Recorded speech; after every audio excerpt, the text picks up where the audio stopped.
Welcome to Strategy Simplified, episode 174. In this episode, we're sharing a recent training on the 5 rules of networking for consulting. If you blindly apply for a business analyst role at McKinsey via the firm's online portal without networking, chances are slim to none that you'll hear back, much less receive an invite to interview. The same is true for over 95% of consulting firms.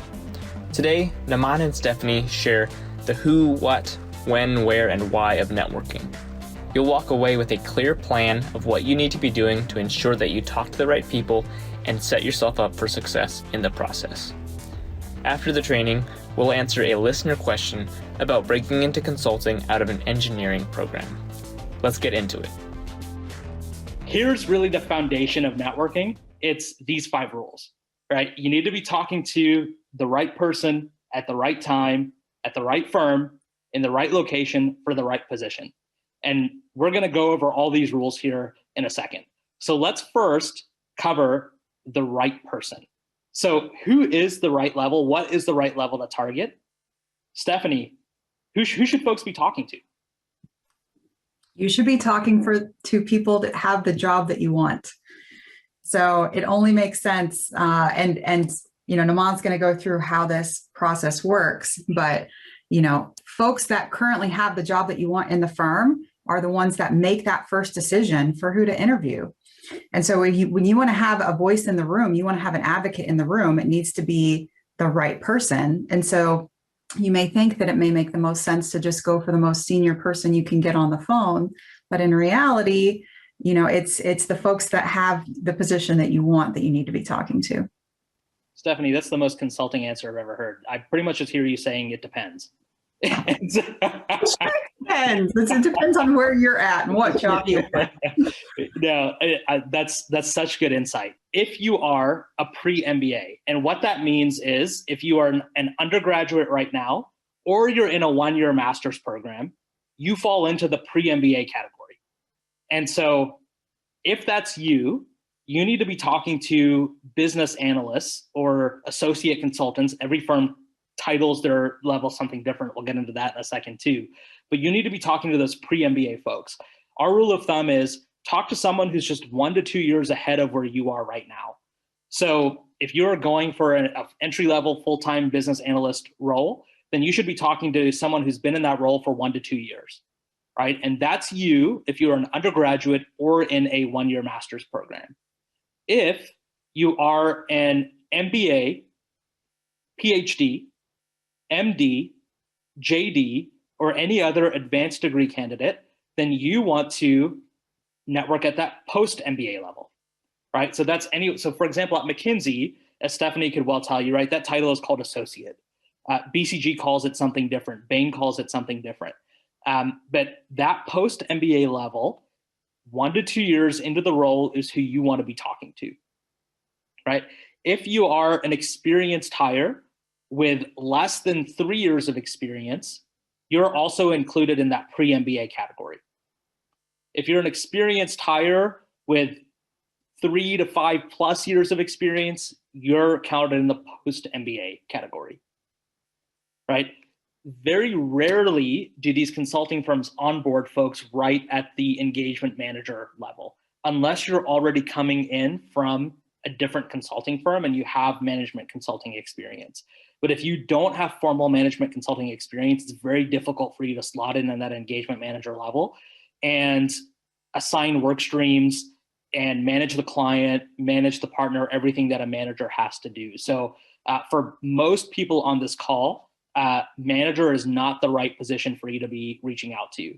In actuality, and Stephanie was an engagement manager at McKinsey, she could tell you this better than I can, right? Manager is the busiest role in the firm, right? You're managing the client, you're managing your analysts and your associates, and you're managing the partner who just wants to play golf all day, right? And so you are the busiest person in the firm, right? Kind of the fulcrum for all of these projects.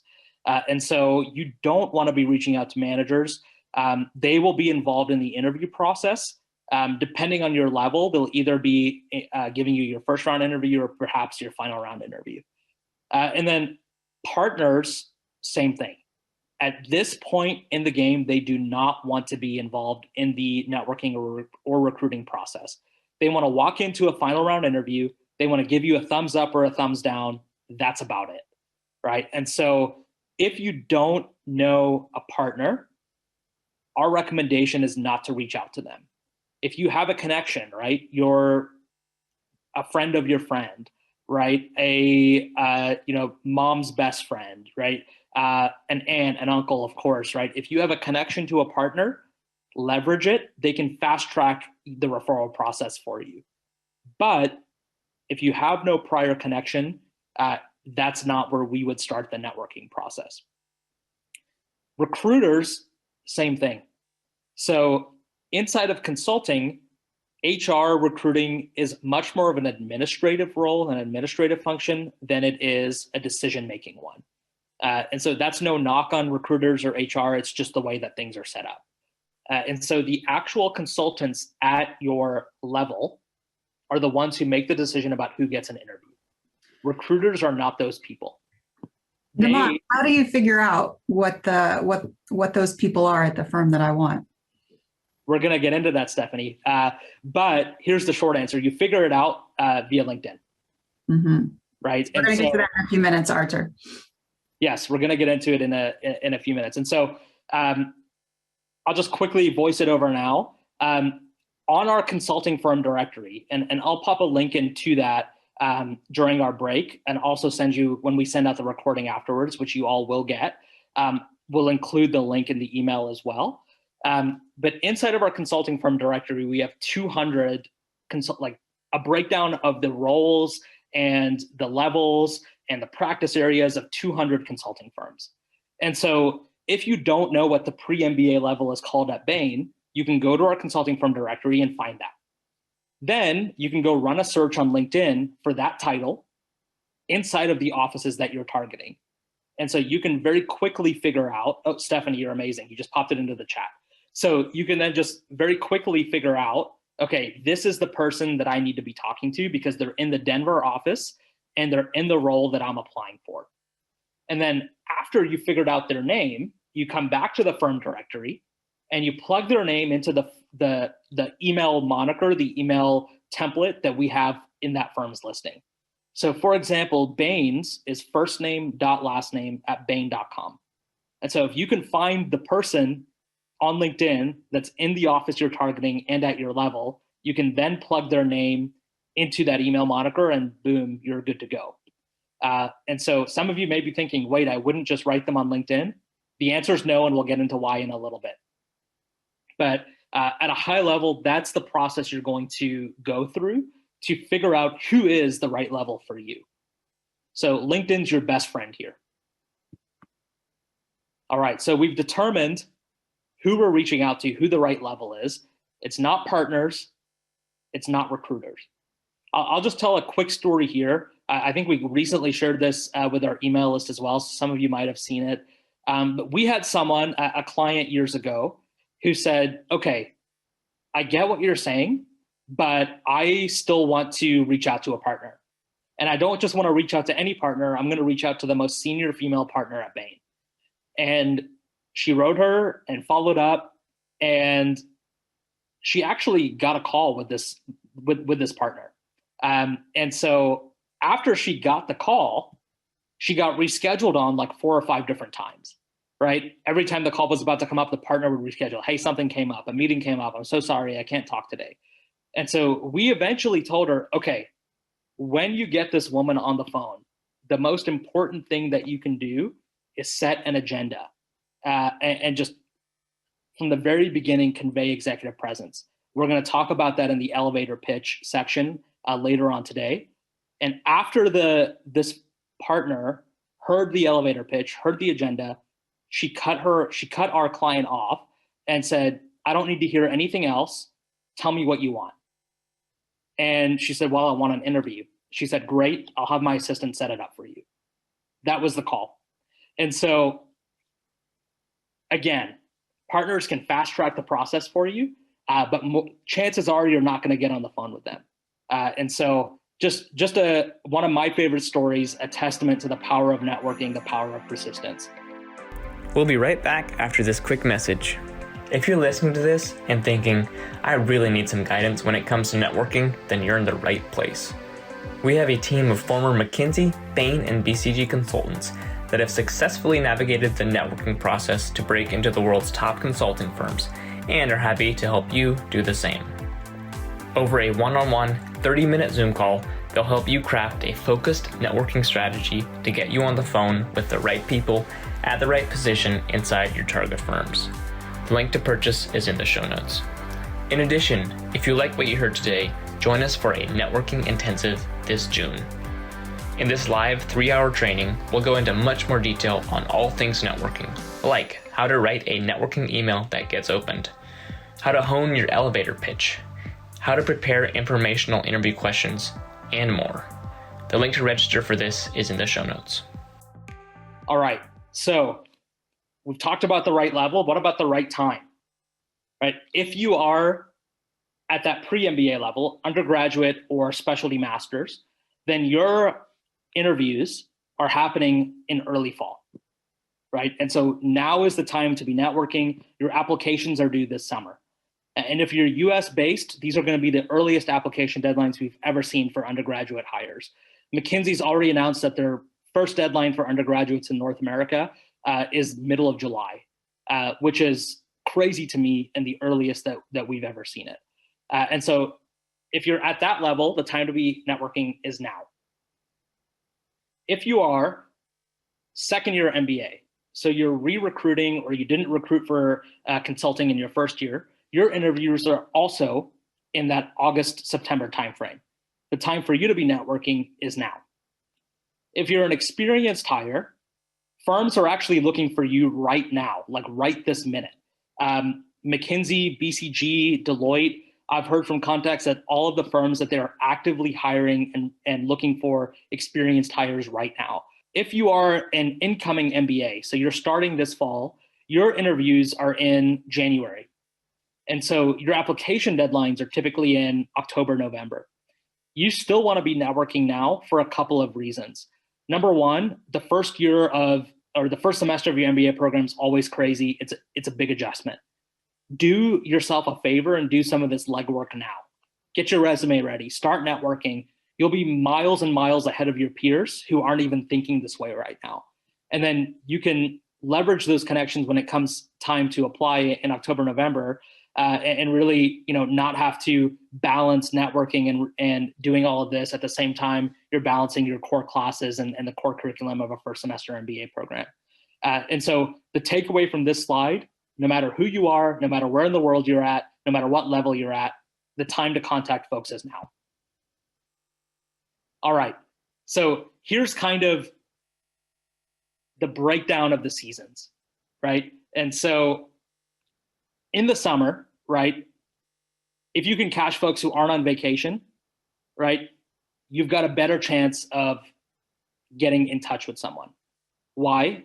Right? Their work is slowest during the summer months, right? For full-time roles, kind of hiring targets are set by the beginning of August.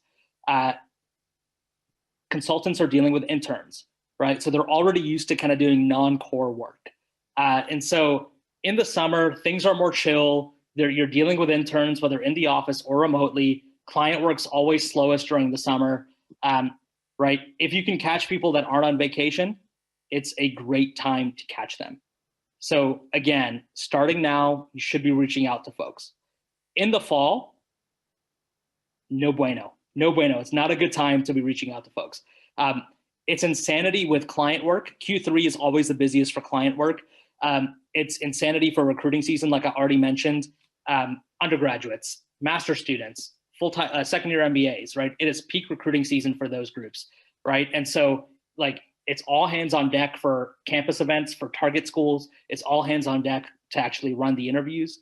And so you don't necessarily want to be reaching out to folks then. That's not the frame of mind that they're in. They have the least amount of free time in the fall.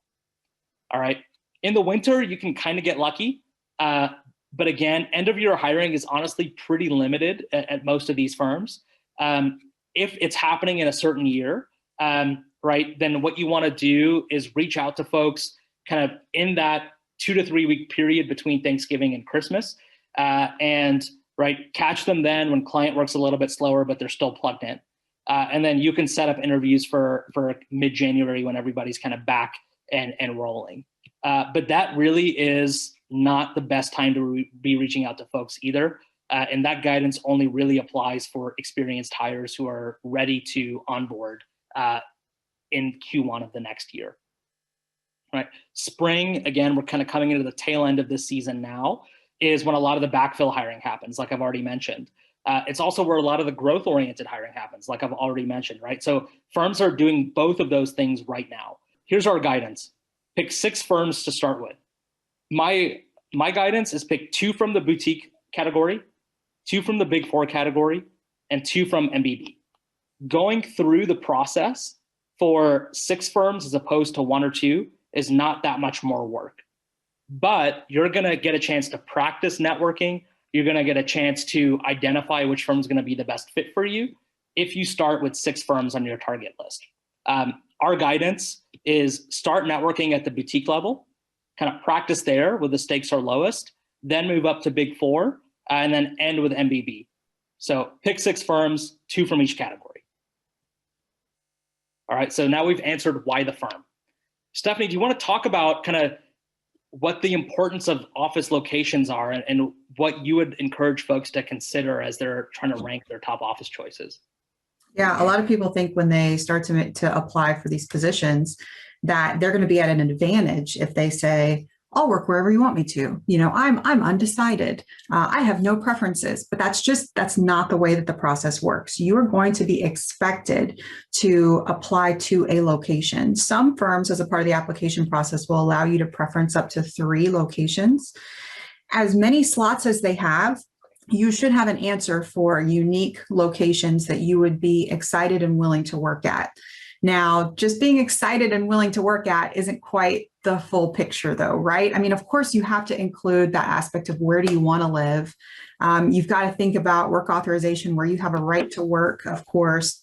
And you work, you know, you can have conversations with recruiters and understand more about the application process if some firms are, you know, allowing to be a part of that process with you. But in general, they're expecting you to already have that work authorization. And then, you know, kind of where have you been? Where do you have experience? You know, for you to apply to an office where you have no background experience or familial connections or, you know, et cetera, it just is not, it doesn't make a strong case. And it doesn't give you a strong foundation and platform to build off of to start building those networking connections and relationships moving forward. So, you know, with that, we've got a few different factors there for how to go about making that decision. But what I want you to know and take away, right, that you need to make a decision. Being undecided or having no preference is not looked upon favorably. And then at McKinsey, for example, you preference 3 offices, and you should have 3 different offices that you are willing and able to work in there. As you go through this initial networking process before you have to actually submit the application, you're going to be able to judge which of those are your strongest bets based on the strongest connections that you are able to make in those locations. So when you actually get to the point of an application, part of all this pre-work in terms of networking will allow you to put that top office on your list where you got the referral, or where you feel like you have the strongest sponsor, where you feel like you'd have the strongest advocate in the room. I'll just say this. I think Stephanie mentioned it, but I'll reiterate it. If you, out of your top 3 offices, really don't have a preference for where you want to go, the tiebreaker is where you have the strongest sponsor. And so where you feel like you have the best relationship, that should determine your top choice office. And that's going to maximize your chances. What's not acceptable as you're making office choices, and you know, we've already alluded to this, but if you want to work, for example, in Seattle or San Francisco, but you've never been there and you've never worked there, and someone asks you, why do you want to be based in Seattle? And you say, well, Sleepless in Seattle is my favorite movie, right? Or I've always wanted to be based in Seattle. I hear it's beautiful out there. That's not an acceptable answer as someone asks you why you want to be based in that office. And so you either have had to at least been there on vacation or worked there or have a family or friend connection there. And so as things open up, like if you think that you want to be based in a specific city and you have not been there, take a weekend trip there so you have a story to tell about why you want to be in that city. That would be my recommendation for you if you're targeting a city you've not been to before. Okay, so just to wrap up, we should all now know where we fit because we know the right level to reach out to, the right firm, the right location, the right time, right? And so we're following all of these rules to figure out where we fit. Welcome back to another segment of After Office Hours. We've really been enjoying receiving your questions and answering them here live on the show. And so if you've got a question relevant to getting into consulting or just anything related to consulting, really, we'd love to get your question. So you can just send it to podcast@managementconsulted.com. And we love getting your voice messages. So just record a quick note on your phone and send that in. Today's question is from Yasmina from Lebanon. Yasmina, we appreciate you sending in your question. And to answer it is Namaan, our COO. Namaan, are you ready for this? Bring it on. Okay, here goes. Can I make it to consulting from a low-ranking engineering school? I've recently graduated from a non-top tier engineering school, and I'm finding it difficult to be accepted for interviews. I really want to know if I have a chance to break in. Yasmina, that's a great question. The short answer to your question is yes, you have a chance. Consulting firms love candidates with engineering backgrounds because you have demonstrated quantitative analysis ability, you think in numbers, you're detail-oriented. There's a lot that consulting firms like about engineering candidates and engineers. Here's probably where you're going wrong. If I had to guess, you're just applying blindly online without first networking. And so what you need to do is identify target firms, identify target offices within those firms, and then start reaching out to folks at the level in the target offices of the firms that you're applying to. So for example, if you're applying for a associate consultant role, then you need to start talking to associate consultants inside of your target offices. We have a lot of detail around networking on our website. We'll include some resources in the show notes. But the long and short of it is that you need to network and you need to get a referral to maximize your chances of landing an interview. You have the skills, you have the ability to be a good consultant. So you have to make sure that those skills, your ability to drive impact are not only represented on your CV, but that someone inside the firm is also convinced that you can do the job. Yasmina, if you continue to have difficulty navigating the recruiting process, shoot us an email at team@managementconsulted.com. Our expert team would love to work with you on your resume and to help you build a personalized networking strategy. Awesome. Thanks, Namaan. Yasmina, we hope that was helpful for you, and we really appreciate you sending in your question. Okay, well, that's it for this week's session of After Office Hours. Have a great weekend, and we'll talk to you again next week. We hope you enjoyed this episode on networking. If you need help developing a networking strategy as you get ready to apply, reach out for help. Our team of MBB coaches can work with you to develop a personalized networking strategy over a 30-minute Zoom session. The link is in the show notes. In addition, we'd love if you took 30 seconds out of your day to rate and review the podcast to help us get the word out to more listeners. Thanks in advance. We'll be back next week with more great content.